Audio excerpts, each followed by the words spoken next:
Itu yang datang ke kampung mereka muhajirin. Tak pernah mereka menghinakan, melecehkan, malah mereka bersatu padu menolong muhajirin. Orang kita hari ini Pak, begitu ada orang datang di satu kampung, sudah 50 tahun tinggal di kampung itu, tetap diberi julukan urang tameng. Nanti ayam dipanggang, kemudian begini, sayurnya begini. Kita fikirkan hanya diri kita saja. Nanti waktu bukaan, istri nanya lagi, nanti sahur mau dibuatin apa?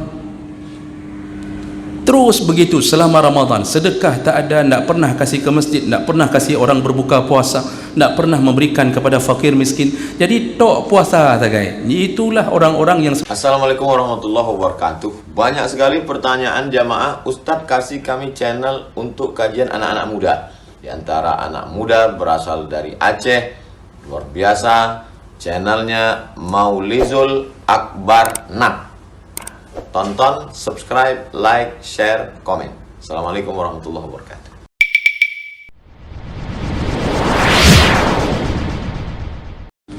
Assalamualaikum warahmatullahi wabarakatuh.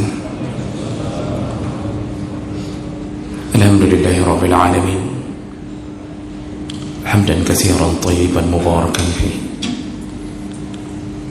أشهد أن لا إله إلا الله وحده لا شريك له وأشهد أن محمدا عبده ورسوله الكريم اللهم صل وسلم على نبينا المصطفى محمد وعلى آله وأصحابه أجمعين أما بعد رب اشرح لي صدري ويسر لي أمري واحلل عقدة من لساني yafqahu qawli. Segala puji bagi Allah, kemudian salawat dan salam kepada Rasulullah, pada keluarga dan seluruh sahabat-sahabatnya yang Allah muliakan insyaallah. Bapak-bapak, ibu-ibu, jamaah salat Isya dan tarawih insyaallah. Dan mudah-mudahan kedatangan kita, kehadiran kita menjadi penyebab dimasukkannya kita ke dalam surga Allah Subhanahu wa taala. Bapak Ibu yang Allah muliakan, dalam waktu yang singkat ini sebelum kita menjalankan tarawih, kita mengambil ibrah dari salah satu ayat Allah. Dan ayat itu turun karena salah satu kisah yang mungkin sudah sering kita dengar, yaitu berdasarkan hadis riwayat Bukhari. Ada seorang sahabat yang mendatangi rumah Nabi dalam keadaan lapar. Jadi sekaligus dia ingin bertamu ke rumah Nabi. Lalu kemudian ternyata Nabi tidak punya makanan apapun, dan beliau menghubungi istri-istrinya untuk menanyakan apakah ada makanan. Ternyata tidak satu pun istrinya menyimpan makanan di malam itu untuk tamunya. Lalu Rasulullah SAW mengumumkan perkara ini kepada para sahabat yang lain. Kata Rasulullah, siapa di antara kalian yang bersedia menjamu tamu Rasulullah SAW? Salah seorang Ansar segera menjawab, aku yang akan menjamunya ya Rasulullah. Ya, aku yang akan menjamu tamu yang datang kepadamu ya Rasulullah. Lalu kemudian Rasulullah menyuruh tamu ini untuk dibawa bersama sahabat ini. Dan kemudian sahabat ini belum sempat memberitahukan ke istrinya bahwa akan kedatangan tamu Rasul ke rumahnya. Dan ketika sudah sampai di rumah, sahabat ini bertanya ke istrinya, apakah ada makanan yang disimpan untuk tamu ini? Kemudian istrinya menjawab, ada, tapi hanya cukup untuk makanan anak-anak saja. Kemudian kata sahabat ini, kalau begitu masaklah dan tidurkanlah anak-anak. Jadi ketika engkau sedang memasak, suruhlah anak-anak tidur. Kita siapkan makanan ini untuk tamu Rasulullah. Jadi maksud suruh tidur anak-anak biar mereka tak meminta makanan ini. Lalu kemudian istrinya melakukan, dan setelah siap makanan, anak-anak kemudian sengaja ditidurkan, ya tentu dalam keadaan tidak makan. Dan kemudian sahabat ini berpura-pura memperbaiki lentera yang ada dalam rumah itu, tapi dia dengan sengaja mematikan lampu tersebut sehingga suasana menjadi gelap di rumah itu. Dan kemudian mereka menghidupkan lilin hanya di depan tamu tersebut. Disuruhlah tamu itu makanlah. Dan ternyata itu cara untuk menyembunyikan bahawa mereka tak ada makanan lain. Jadi mereka berpura-pura makan dalam gelap untuk menemani tamu makan, padahal makanan itu cuma ada di piring tamu, tak ada di piring mereka. Jadi mereka cuma berpura-pura saja dan sengaja menggelapkan ruangan agar tamu itu tidak merasa sungkan. Dan akhirnya tamu itu kenyang dan dia bisa tidur dengan nyenyak. Lalu sahabat ini tidur dengan istrinya dalam keadaan lapar sampai pagi, karena tak ada lagi makanan yang bisa dimakan. Nah, keesokannya mereka bertemu dengan Rasulullah. Nah, disitulah Rasulullah mengatakan dahikallah al-lailah. Jadi Rasulullah belum diberitahu pun, Rasulullah dengan mukjizatnya beliau tahu keadaannya. Lalu Rasulullah langsung mengatakan kepada sahabat ini bahawa tadi malam Allah tertawa. Dahikallahu al-lailah, Allah tertawa. Artinya ajiballah, Allah takjub min fi'alikuma, ya, Allah takjub dengan perbuatan kalian, ya, iaitu rela lapar demi membuat tamu kenyang.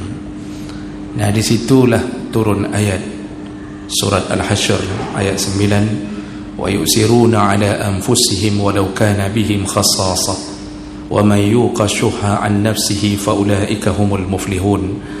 Allah mengatakan, lihatlah, wa yusiruna ala anfusihim, mereka itu mendahulukan orang lain daripada diri mereka, walau kana bihim khassasah, walaupun mereka sebenarnya mereka pun lapar, mereka pun susah, tapi mereka mendahulukan orang lain dibandingkan untuk mereka sendiri. Lalu Allah menutup ayat itu dengan mengatakan, wa may yuqa syuha an nafsih, barang siapa yang dipelihara dari kekikiran dirinya, maka faulaika humul muflihun, mereka lah yang akan beruntung di hari kiamat nanti. Nah, jadi jemaah melakukan Allah, ini kisah ini kemudian para ahli tafsir itu mengatakan yang masyhur terjadi pada sahabat yang bernama Abu Talha dan istrinya bernama Ummu Sulaim. Mereka berdua lah yang telah mengorbankan dirinya demi memuliakan orang lain. Makanya Allah mengatakan sungguh beruntung mereka yang punya sifat ini, faulaika humul muflihun. Jadi ayat ini memuji-muji kaum Ansar. Orang Ansar itu walaupun tidak berjuang bersama Nabi di Makkah selama 13 tahun, mereka tidak menahan derita disiksa oleh Abu Lahab, Abu Jahal. Mereka tak pernah merasakan penderitaan di embargo. Mereka tak pernah merasakan sampai harus syahid di awal-awal keislaman.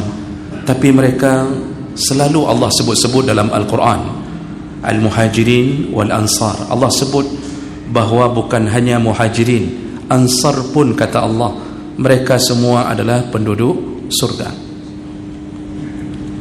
Muhajirin terkenal dengan kehebatannya mempertahankan agama, ya, kesyahidan ada pada mereka dari awal keislaman di Makkah. Tapi orang-orang Ansar, apa yang mereka punya untuk ikut Muhajirin ke dalam surga? Ternyata sifat yu'sirun, sifat selalu mencoba menolong orang, mendahulukan orang lain. Inilah sifat orang-orang Ansar. Maka sifat inilah yang membawa kepada keberuntungan. Lihatlah ketika Muhajirin masuk ke kampung mereka, mereka sambut, mereka tersenyum, mereka sediakan rumah. Bahkan ada sahabat mengatakan kepada Abdurrahman bin Auf, pilihlah istriku, mana yang engkau suka. Karena dia punya 2 istri dalam riwayat, ya. Pilihlah istriku yang mana engkau suka, kuceraikan, maka jadikanlah dia istrimu. Karena perpindahan Muhajirin ke Mekah itu tidak bawa istri, ada yang istrinya masih kafir, tapi orang Ansar sampai segitunya menolong Muhajirin. Maka Allah pelihara mereka, negerinya kemudian berubah dengan nama Al-Madinatul Munawwarah, kebahagiaan, kesejahteraan sampai hari ini. Itulah hebatnya orang-orang yu'sirun yang selalu menolong dan mendahulukan orang lain. Itu luar biasa Pak, perjuangan Ansar menolong Muhajirin. Jadi ini menjadi sebuah hal bagi kita untuk kita tiru kalau mau masuk surga. Ketika dengar suara azan hayya 'alal falah, mari mendapatkan keberuntungan. Selain salat, perbanyaklah mempunyai sifatnya orang Ansar. Itu yang datang ke kampung mereka Muhajirin, tak pernah mereka menghinakan, melecehkan, malah mereka bersatu padu menolong Muhajirin. Orang kita hari ini Pak, begitu ada orang datang di satu kampung, sudah 50 tahun tinggal di kampung itu, tetap diberi julukan Urang Damang. Orang masuk katanya, itu orang masuk, kalau dalam rapat tak didengarkan suaranya. Kalau ada masalah di kampung, konflik, maka orang masuk itu dianggap tak ada. Jangan coba-coba membuat masalah, ini kampung kami. Padahal sudah 50 tahun, sudah beranak cucu di situ, tetap dianggap orang masuk. Itu sifat, sama sekali bukan sifat Ansar. Yang lebih parah lagi, diberi julukan buaya masuk, buaya keruang, buaya kerung tedeng-deng, buaya tamang merempok rezeki, begitu Pak. Buaya sungai, itu berdiri-berdiri, gimana tedeng-deng Pak? Buaya sungai itu terdaha-daha maksudnya tak ada kerja. Buaya masuk itu dapat rezeki. Begitu istilah orang Aceh untuk mengatakan bahawa enak sekali ya orang masuk cari rezeki tempat kami. Kami yang pribumi tak dapat rezeki. Itu ada yang lebih istilah lebih mengerikan lagi Pak. Katanya orang masuk itu ya doh kena katanya. Ya boh saja kena. Mereka cuma ke sini. Padahal kita di WC kita sendiri Pak. Kita sewa rumah pun itu di WC kita sendiri, tetap dikasih tahu bahawa seakan-akan kita buang saja di kampung itu. Begitu buruknya sifat ini. Padahal disuruh tolong, musafir disuruh tolong, orang masuk disuruh tolong. Apa yang perlu dijaga, selama dia tidak membawa keonaran, maka dia lebih baik kadang-kadang daripada orang tempatan. Maka jemaah mulakan Allah, sifat yu'sirun, sifat yang membuat Allah takjub. Dulu para sahabat semua memiliki sifat ini. Cuma Allah puji Ansar kerana mereka habis-habisan memuliakan kaum Muhajirin. Dalam satu perang ada 3 orang yang sudah terkapar, terluka, dalam keadaan menanti-nanti sakaratul maut. Lalu dibawakanlah air, ini hadis, dibawakanlah air ke orang pertama. Orang pertama mengatakan, berikan dulu kepada fulan, dia sudah sangat membutuhkan. Lalu dibawalah air itu ke orang kedua. Orang kedua mengatakan, berikan kepada orang itu, dia juga sangat membutuhkan, jangan ke saya dulu. Dibawakanlah air ke orang ketiga Pak. Maka ketika orang ketiga ditawarkan air, dia pun mengatakan, yang tadi yang pertama, kasih dulu dia air. Akhirnya air itu dibawa lagi ke orang pertama. Pas dibawa, orang pertama sudah meninggal syahid. Dibawa yang kedua pun syahid. Dibawa kepada yang ketiga pun syahid. Semuanya syahid hanya demi mendahulukan orang lain. Subhanallah. Sifat inilah yang perlu kita bina sesama mukmin. Makanya ada amalan-amalan Pak yang sebenarnya menakjubkan Allah, cuma kita menganggap mungkin perkara biasa. Coba lihatlah dalam satu keluarga itu, coba lihatlah istri-istri kita, bagaimana mereka menyambut suaminya, mereka masak, mereka menghidangkan. Ketika mau makan, tetap didahulukan suaminya, diletakkan nasi ke dalam piring untuk suaminya, dibuatkan minum, ditanya mau apa lagi bang. Setelah selesai semua suami sudah lengkap, baru dia ambil nasi sendiri. Apakah kita pikir itu perbuatan biasa? Tidak semua istri mampu melakukan itu Pak. Itu istri salihah. Jagalah, jangan selingkuh Pak dengan yang model begitu. Jaga baik-baik, karena dia telah mendahulukan orang lain. Kan banyak kadang-kadang kita yang lelaki Pak, itu selalu ketika datang walimah, yang masak-masak ibu. Ada acara makan-makan, yang masak ibu-ibu. Ketika waktu makan, siapa duluan makan? Ketanya Pak, tidak keluar pun di mulut kita, udah ibu-ibu duluan, udah capek masak. Tidak ada, santai aja kita Pak. Kita makan, taruh piring, ibu-ibu belum selesai makan sudah cuci piring kita, ya petapat pinggan, maka di saat itu kita tak sadari mereka adalah orang-orang terbaik yang pernah diberikan oleh Allah untuk kita. Kadang-kadang kita juga punya sifat itu. Kita misal ada makan-makan di luar. Kalau suami punya sifat ini, dia selalu memikirkan keadaan rumahnya. Dia pikirkan istrinya belum makan, anaknya mungkin tidak makan, sedangkan dia diundang ke satu tempat. Atau dia punya acara yang diberi nasi, Pak. Diberi nasi bungkus. Contohnya misal tu kalau dosen itu kalau ada sidang mahasiswanya kadang-kadang memberi nasi kepada dosennya, itu sudah dimaklumi itu. Nah, nanti itu kalau suami yang saleh punya sifat yu'sirun itu, maka dia bawa pulang. Dia tak makan di kantor, dia teringat. Nah, sampailah di rumah, dibuka oleh istrinya, alhamdulillah suami yang baik membawa pulang. Ketika dibuka, nasinya saja, ayamnya sudah dimakan di sana. Nah, ini kadang-kadang nampak baik awalnya saja, Pak, tapi kurang ajar di ujungnya. Kita pikir nasinya dia dapat, ternyata dia tak dapat ayamnya. Jadi janganlah sampai begitu. Maka jemaah mulakan Allah, dalam Ramadan adakah sifat ini menempel pada diri kita? Teringatkah kita ketika kita membawa pulang minuman dengan berbagai macam warna? Kita sangkut di motor kita, kita lewati di depan rumah anak yatim yang mungkin menjadi tetangga kita, di depan rumah orang miskin. Teringatkah kita apakah mereka sempat meminum apa yang kita minum? Bahkan seorang anak yatim mengatakan ke ibunya, "Ibu, tadi Om itu bawa pulang ada es merah-merah, ada yang biru-biru." Dia menanyakan, "Ibu, kita kapan bisa minum seperti itu?" Apa kata ibunya? "Tunggu nak, tunggu mama dilamar orang nak." Ternyata janda mamaknya, kan yatim dari ceritanya ini. Sampai begitu sedihnya kehidupan mereka, tidak ada perasaan sedikit pun memberi. Dari dalam kehidupan Ramadan ada orang yang tak punya sifat itu, Pak. Dia pikirkan cuma sahur, berbuka. Itu pun berbangga-bangga dengan sahur dan bukaannya. Dari sahur istrinya telah menanyakan, "Nanti bukaan abang mau dibuatin apa?" Mulai kita atur, Pak.